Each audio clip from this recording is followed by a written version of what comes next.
अशा सगळ्या गोळा झाल्या त्या. आता ह्या झाल्या त्या, ह्यांना पाहिजे झाले खाद्य झाले पूर्ण संध्याकाळ. आणि ह्यांना इदोळा एकदा खाद्य पाहिजे असतं. दिवसभर ह्यांना ठेवू शकत नाही बरं का.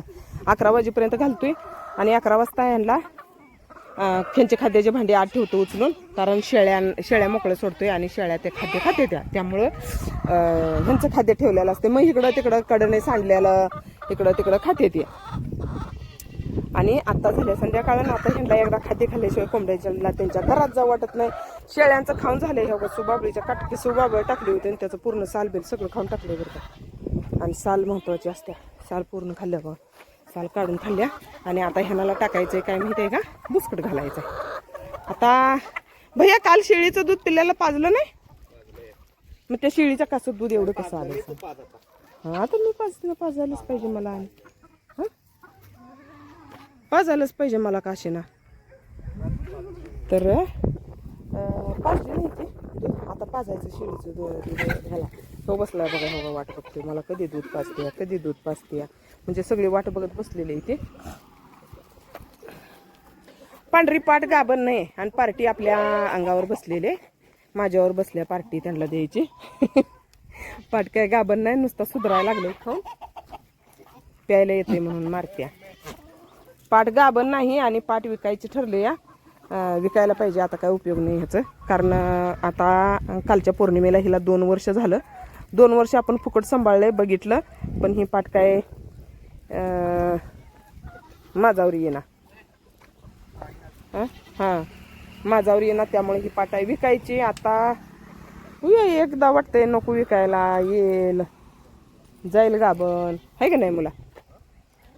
तर कुणाला पाहिजे असली तर सांगा बरं का पाटी पाळायला. म्हणजे जरा आम्ही काय डॉक्टरांना अजून विचारलं नाही. हे तर चालू आहे येईल माझावर येईल माझावर म्हणून. पण एकदा आली होती माझावर. त्यावर नंतर काय आलेली आम्ही काही लक्ष दिलं नाही. काय करते काय माहिती. पण शेळी एकदम चांगली आहे बरं का. मस्त होणार आहे शेळी.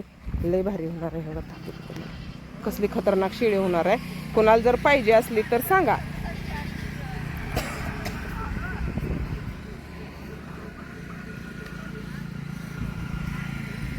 एकदम भारी आहे बरं का शेळी. पण ठेवून काय करायचं म्हणून आता विकायचे. असू त्या म्हशीला पाणी पाजायचं. दे बाबा इकडं देते तुला भरून. पिटली नव्हतं. कोंबड्यांना खाद्य घातले. ह्यांना संध्याकाळी एकदा खाद्य घातलं ना ह्या खुश होते त्या. आणि मग निवांत जाऊन आपल्या त्यांच्या घरात बसते त्या. इकडे एक भांड्यात ठेवलं आणि तेव्हा तिकडे एका भांड्यात ठेवलं. म्हणजे यांना दोन्ही भांड्यात ठेवलं ना कोंबड्यांना. त्यात 20 कोंबड्या खाते त्या. त्यात 20-25 कोंबड्या खाते त्या. ह्यात 20-25 कोंबड्या खाते त्या. तेवढ्या कोंबड्यांना खायला येत नाही. पण ह्या खाताना काही नीट गुणान खात नाही ना. इकडं तिकडं कडला जरा वडते त्या सांडते त्या. मग ती ज्या कोंबड्यांना पुढं जाऊन तोंड घालायला येत नाही त्या कोंबड्या बाहेर सांडल्याला खाते त्या. पण सगळ्या पोटं भरून खाते ते. निवांत असते त्या. खाद्य मात्र घालावं लागते संध्याकाळी. आणि घालायलाच पाहिजे. त्यांचं पण पोट आहे की. कोंबड्यांना ती गोळी का पाण्यातनं घालायला लागली तेव्हापासून कोंबड्या आजारी नाही त्या काय नाही त्या. व्यवस्थित आहे त्या कोंबड्या जरा पांढरा संडास करत होत्या. आणि पांढरा संडास करून उभं राहायच्या कोंबड्या. आणि त्याच्यानंतर आता ती गोळी घातल्यापासून कोंबड्या एकदम निवांत येत्या. टकाटका येत्या निवांत येत्या. अंडे पण घालायला वाढले ते आता. आणि कोंबड्या पण आजारी नाही त्या. आता ह्यांचं कसं चालू आहे. कोंबड्यांना बाजूला सारून ह्याने आधी पोट भरून खाणार दोघं. ते जरा दूध पितंय त्यामुळे जास्त खायला येत नाही. हे दूध पित नाही त्यामुळे हे जरा भरड्याला जास्त पळतोय. झाली संध्याकाळी हो लाईटा पण लागल्या मस्तपैकी. आमचं पण देवदर्शन एकदम छान झालं पंढरपूरचं. मला काही व्हिडिओ काढायला जमला नाही. आणि त्यामुळं असू द्या. अधिक महिन्यात एकदा म्हणलं चला देव करावा.